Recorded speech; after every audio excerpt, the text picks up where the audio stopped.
como primeiro senador inscrito para se dirigir ao nosso convidado de hoje, Sua Excelência o senador Roberto Requião. Em seguida, a senadora Ana Amélia e em seguida, o senador Lazier. Eu tenho medo do senador Roberto Requião, porque ele disse que é um excelente atirador. Ele disse uma vez que acerta o olho de um coronel a 1000 metros. Eu espero que o senhor não acerte o olho de um general, viu? Tem a palavra Vossa Excelência, senador Requião. Eu teria que ser um bom atirador, porque, afinal, eu sou um aspirante oficial de cavalaria. Mas, general, o que me impressionou inicialmente na sua exposição foi a contenção do alcance do míssil. Eu acho que as Forças Armadas do mundo hoje se debruçam sobre os mísseis. É a blindagem de ataque e a possibilidade de um ataque que não pode ser interceptado, né? Temos os famosos mísseis russos de última geração, hipersônicos. E cada vez menos nós temos tropas transportadas, mas mísseis que fazem a dissuasão e a capacidade de ataque em qualquer conflito. Então, eu acho preocupante a limitação do alcance e, fundamentalmente, o desenvolvimento de mísseis de velocidade que pudessem ser mais efetivos. Por outro lado, general, o salário máximo do coronel equivale, por exemplo, ao salário de um office boy de carreira da estrutura do Senado da República nos gabinetes. Isso é absolutamente ridículo. E nós temos essas diferenças brutais nas carreiras e nas corporações da nossa República. Eu tenho no meu gabinete uma folha de pagamento de juízes federais do Rio de Janeiro, de dezembro do ano passado, e, se não me engano, o salário mais baixo foi de R$255 mil, porque não se atém ao salário da estrutura, mas ele acaba sendo inflado com vantagens conseguidas por sentenças judiciais absolutamente incríveis. Mas, general, a preocupação maior que eu tenho... Ontem, inclusive, nós inauguramos aqui uma frente mista de defesa da soberania nacional. E a perspectiva dessa soberania se suporta em algumas análises. Por exemplo, general, na década de 80, nós tínhamos uma produção industrial no Brasil superior à dos tigres asiáticos. Se não me falha a memória, da Tailândia, da Malásia, da Coreia do Sul e da China. Hoje nós não produzimos 15% industrialmente do que eles produzem. E nós estamos vendo que isto decorreu do fato de termos entrado de cabeça na Guerra Fria, da financiarização da economia, na paralisação do desenvolvimento de projetos de investimentos em ciência e tecnologia. Mas a minha preocupação maior hoje com segurança nacional é o modelo que se está propondo para o Brasil. Como é que eu vejo esse modelo? Nós estamos propondo uma nova inserção na divisão global do trabalho. Nós seríamos o grande produtor de commodities do mundo. É ótimo isso, nada contra a produção de commodities. Eu venho de um estado agroindustrial onde fui governador por 3 vezes. Mas a observação que eu posso fazer é que hoje mais de 80% do comércio de commodities não tem mais um controle nacional. É o controle de empresas multinacionais. E, além disso, se propõe a venda sem limite de área do território nacional para empresas, fundos de pensão, para um investimento nesse projeto Brasil celeiro do mundo. Sem limitação. Hoje nós somos competitivos do ponto de vista do agronegócio de uma forma fantástica. Nós somos tão ou mais competitivos que os Estados Unidos em diversas áreas, as fundamentais, algodão, milho e soja. É claro que nós vamos conseguir uma produção fantástica, entregando a base da soberania nacional, que é o território. tecnologia de ponta, mecanização, significa um aumento fantástico de produção e significa desemprego também. Daí vem a proposta paralela, que me preocupa do ponto de vista da manutenção da soberania. O que é que se propõe? Se propõe a precarização do trabalho. Ao contrário do que fez a Alemanha na nova política alemã, com o famoso Horace Greeley e Alma Sachs, que criou a MEFO, a Associação do Estado Alemão com as grandes empresas na construção da infraestrutura, que viabilizou depois o desastre derivado da patologia do Hitler e não do sucesso do investimento econômico. Se jogou para baixo o lucro da rolagem da dívida de forma fantástica e se criou a MEFO, que era uma moeda não moeda. O que significava isso? Que havia uma garantia do Estado alemão, do Banco Central, para investimentos em infraestrutura, uma taxa interna de retorno, uma TIR. E em 6 meses a Alemanha retomou de forma fantástica o seu desenvolvimento e conta a lenda que a inflação foi contida numa semana, porque a moeda não influenciava a circulação do dinheiro. Nos Estados Unidos foi uma coisa parecida com isso e talvez até inspirada nisso. É o Taylorismo somado às ideias da linha de montagem do Ford. O Taylorismo é a especialização do trabalho. Então se pretendia aumentar a produtividade de uma forma fantástica com o treinamento e a especialização dos trabalhadores. O Ford pega esta ideia do Taylor e coloca numa linha de montagem e a economia americana inteira aumenta a sua produtividade de uma forma fantástica. Daí o Franklin Delano Roosevelt, que era o presidente, resolve condecorar o Ford. Ele recusa a condecoração. Não aceita a condecoração. Mas por quê, diz o presidente? Ele responde, porque nós estamos quebrando os Estados Unidos da América. E o Roosevelt pergunta, mas como com esse aumento de produtividade? E ele responde, é exatamente isso, presidente. Nós estamos aumentando de forma fantástica a produtividade, mas não temos consumo. O que eu faço então?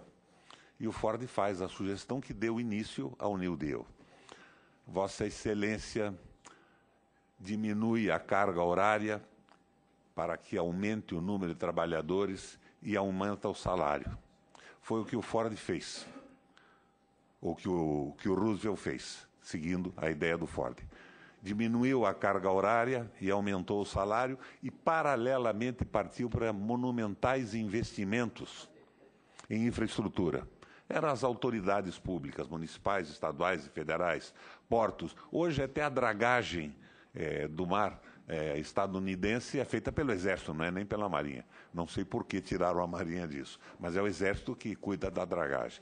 E se retomou o desenvolvimento no famoso New Deal. Agora, nós o que estamos fazendo? Estamos imaginando que com a precarização do trabalho, a diminuição do salário, o fim das garantias, nós vamos criar um modelo chinês no Brasil. A China saiu de uma relação laboral de idade média quando os investimentos americanos chegaram nas zonas especiais de exportação. Mas era fantástico para um chinês, que nunca tinha tido um emprego regular, poder almoçar melhor e pagar um jantar de qualidade para sua família. Não é o nosso caso. Nós já vivemos o período getulista, a consolidação das leis do trabalho, as garantias sociais, o famoso Estado Social se estabeleceu no Brasil. Então, nós estamos com um projeto de dependência. É o consenso de Washington e é a teoria da dependência elaborada pelo Enzo Faleto, que era um italiano naturalizado argentino, que escreveu um livrinho em parceria com Fernando Henrique Cardoso. A teoria da dependência parte do pressuposto que nós não temos condição técnica no nosso exército para a nossa defesa, que nós não temos industriais capazes de levar para frente o desenvolvimento, que a expertise do nosso povo chegou no limite e que nós só podemos nos desenvolver suportados na direção de outros países e de outras economias mais avançadas. Então, eu vejo isso com uma preocupação monumental de soberania. Esse modelo de celeiro do mundo nunca levou país algum ao desenvolvimento. Na recessão, a Alemanha saiu com o Sachs, os Estados Unidos saiu com o Roosevelt, as ideias do Taylor e do Ford, mas nós estamos no caminho contrário, nós estamos no caminho absoluto da dependência. Como é que eu posso pensar em soberania nacional sem uma indústria desenvolvida? Dentro do país e fora do país, como disse Vossa Excelência, agindo em países com o apoio das nossas missões militares e do Itamaraty. Então, nós estamos num projeto de globalização que no mundo hoje é suportada pelo domínio absoluto do capital financeiro.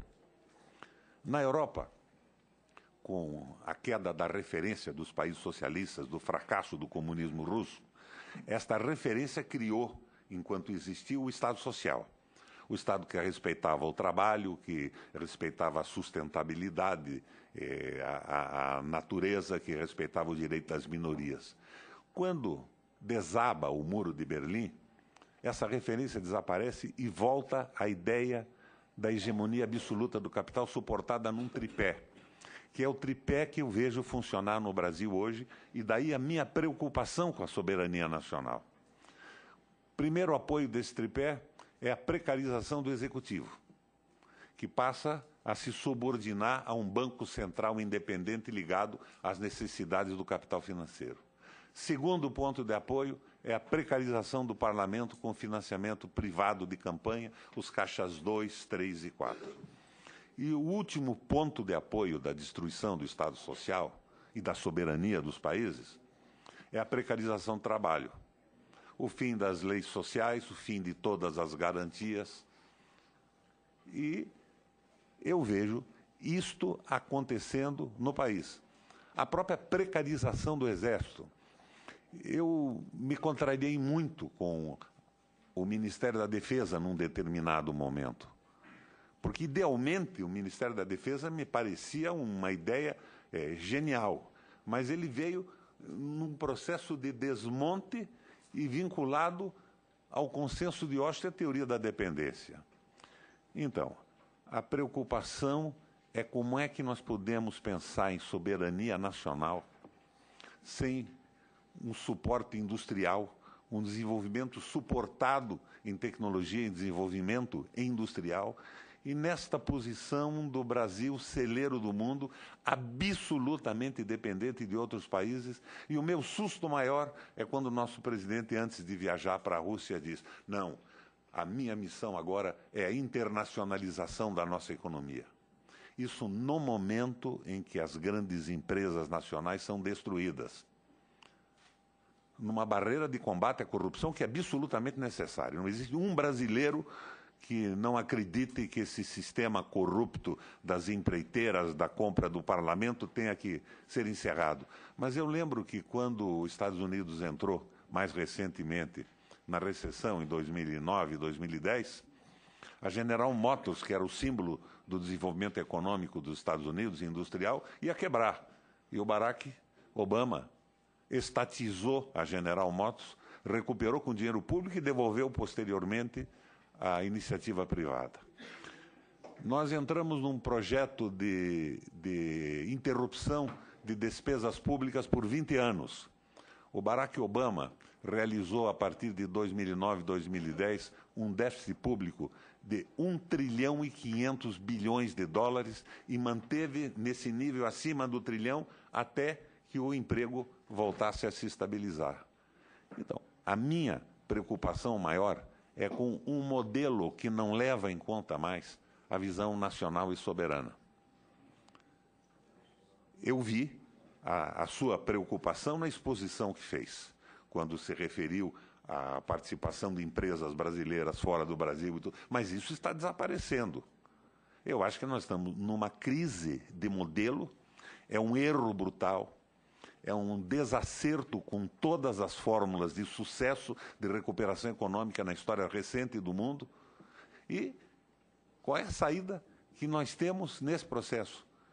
Neste modelo, o Exército desaparece. Nesse modelo, o Exército desaparece. Com a venda indiscriminada de terras, daqui a pouco nós vamos ver polícias estrangeiras garantindo a estabilidade contra um povo pobre, desempregado, sem salário, sem condição de subsistência, garantindo a posse e a produção de fantásticas propriedades agrícolas com uma produtividade extraordinária. É esta a preocupação, e esta preocupação nos levou ontem a, com mais de 200 parlamentares, constituirmos a Frente Mista de Defesa da Soberania Nacional. Sem um exército, uma marinha e uma aeronáutica equipadas e fortes, nós não temos poder de dissuasão e não temos participação em mais nada. Então, nós vemos uma crise brutal na perspectiva da soberania e da cidadania. E uma espécie de uma guerra híbrida que vai nos desmontando e nós vamos perdendo a dignidade de sermos brasileiros e orgulho de sermos nacionais. É a preocupação que nós temos. Não é uma indagação, é uma exposição de uma preocupação do número enorme de parlamentares. Porque o que nós pretendíamos, na realidade, com o convite que fizemos a Vossa Excelência, era entender a posição do Exército a respeito dos assuntos que foram brilhantemente expostos. Muito obrigado a Vossa Excelência, senador Roberto Requião, autor do requerimento do convite que nos trouxe hoje aqui à Comissão de Relações Exteriores e Defesa Nacional, Sua Excelência o Comandante do Exército, General de Exército Vilas Boas. Muito obrigado, senhores senadores, pelas perguntas profundas, né? Senador Requião, eu acho, não vá o sapateiro além das sandálias, né? Mas, enfim, eu acho que a nossa crise, ela é muito mais profunda do que a gente pode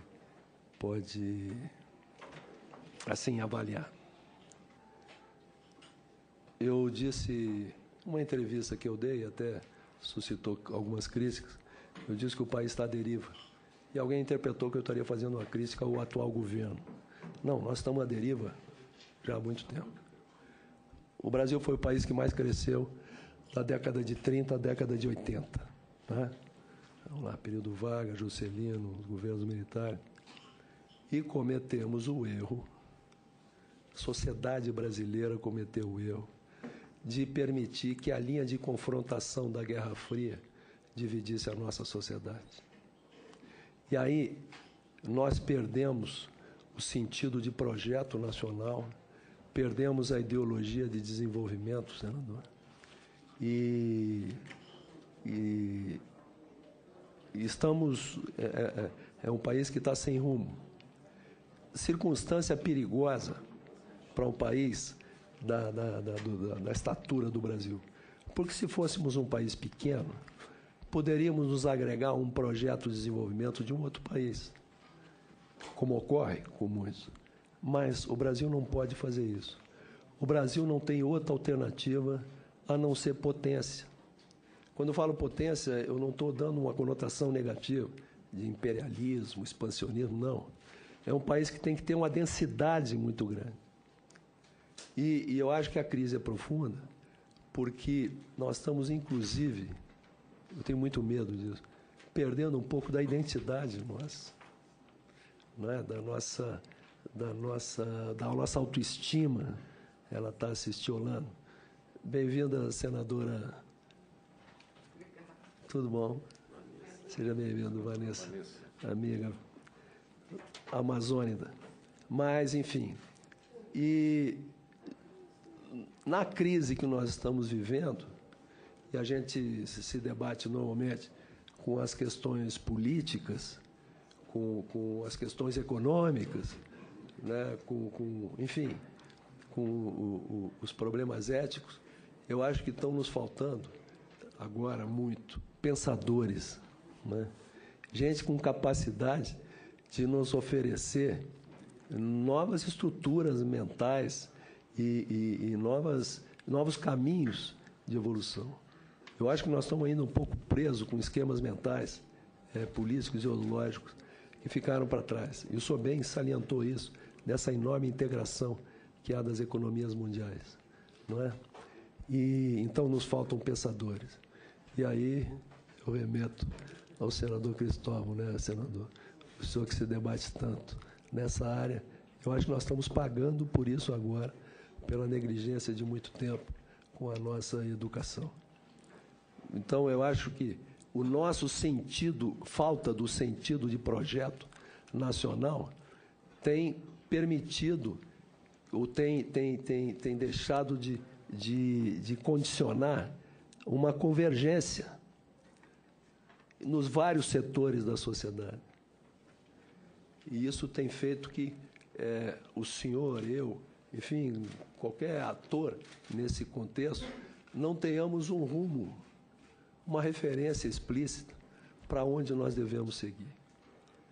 Então, eu acho que esse é um grande debate nacional que nós temos que provocar para recuperar isso. Não temos outra alternativa, senão nós vamos, as forças centrífugas vão acabar sobrepujando as forças centrípetas e a gente se fragmentando.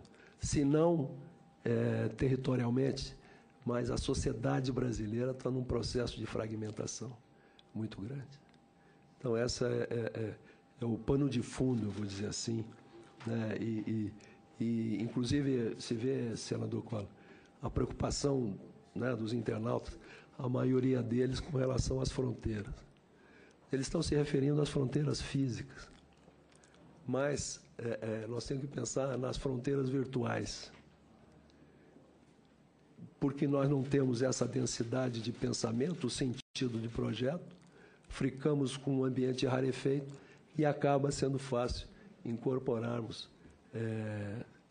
enfim, ações disruptivas aqui no nosso ambiente. E o Brasil, tem gente que diz, por exemplo, não, isso está acontecendo, é fruto de ação internacional, enfim. Eu não concordo, mas concordo sim que nós somos hoje um organismo com imunidade baixa. Em consequência, ele está vulnerável para ações de fora, de forma a nos inibir e a destruir os pontos fortes que nós temos aqui no nosso território. E quando eu falo das fronteiras virtuais,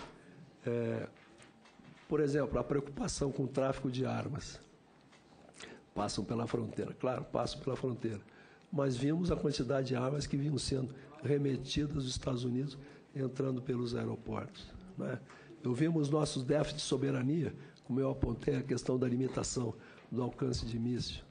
Eu vejo a nossa passividade com que a gente submete em injunções vindas de fora, no sentido de neutralizar áreas que abrigam enormes recursos naturais, como no Acre, lá do senador Jorge, e nós temos a Amazônia já com 40% de terras indígenas e unidades de conservação, sem que tenha havido um debate, e elas são necessárias. Eu sou um preservacionista, mas sem que tenha havido um debate da natureza, e nós acabamos permitindo que acontecesse quase uma crise humanitária na Raposa Serra do Sol, por exemplo. Aquilo é terrível. Então, além das fronteiras físicas, nós temos que cuidar das fronteiras virtuais, e para isso nós temos que ter um projeto e essa densidade de pensamento. A sua pergunta é muito profunda, eu fiz uma abordagem aqui superficial em função do tempo, mas eu gostaria até de voltar a conversar com o senhor sobre isso, se o senhor não se incomodar. Ou seja, general, nós somos grandes demais para não termos projeto. Exatamente.